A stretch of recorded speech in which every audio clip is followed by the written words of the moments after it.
ఈ వీడియోని చదువుకుంటున్న లేడీస్ అండ్ జెంట్స్ కి చదువు అయిపోయిన వాళ్ళకి మాత్రమే షేర్ చేయండి. 20 సంవత్సరాల వయసున్న అమ్మాయి డిగ్రీ సెకండ్ ఇయర్ చదువుతూ వాళ్ళ నాన్నగారికి కాళ్ళు ఇరిగిపోతే ఇంట్లో డబ్బులు సంపాదించకపోతే అప్పులు పాలవుతాం అనే భయంతో ఒక మంచి కంపెనీలో జాయిన్ అయ్యి 2 సంవత్సరాల్లోనే 25 లక్షల రూపాయలు సంపాదించింది. వాళ్ళ నాన్నగారు ఒక కార్పెంటర్ అండి, రోజుకి 500 రూపాయలు సంపాదిస్తేనే వాళ్ళ ఫ్యామిలీ గడిచింది. అలాంటి టైంలో వాళ్ళ నాన్నగారికి యాక్సిడెంట్ జరిగి ఫ్యామిలీ బాధ్యతలన్నీ ఆ అమ్మాయి తీసుకుంది. అమ్మాయి ఒక మంచి కంపెనీలో ఒక మంచి ఆపర్చునిటీలో జాయిన్ అయ్యి ఫస్ట్ మంత్ 17,000 రూపాయలు, ఒక 4 నెలల తర్వాత ఒక 20,000 రూపాయలు, ఇంకొక 4 నెలల తర్వాత 60,000 రూపీస్, ఒక 1 ఇయర్ కల్లా 1,50,000కి రీచ్ అయింది. అమ్మాయి ఎవరో కాదండి, నాగస్వే. ఒక మారుమూర పల్లెటూరు నుంచి మా కంపెనీలో జాయిన్ అయ్యి ఈ వర్క్ ని స్టార్ట్ చేసి ఒక 2 సంవత్సరాల్లోనే 25 లక్షల రూపాయలు సంపాదించింది.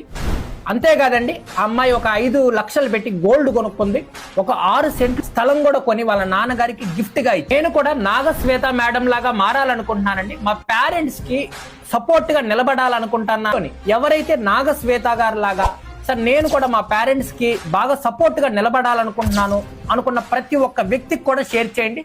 2 సంవత్సరాల్లోనే మీ జీవితం మార్చుకోవచ్చండి. కామెంట్ బాక్స్ లోకి వెళ్ళి 2 years అని కామెంట్ చేయండి. Thank you friends.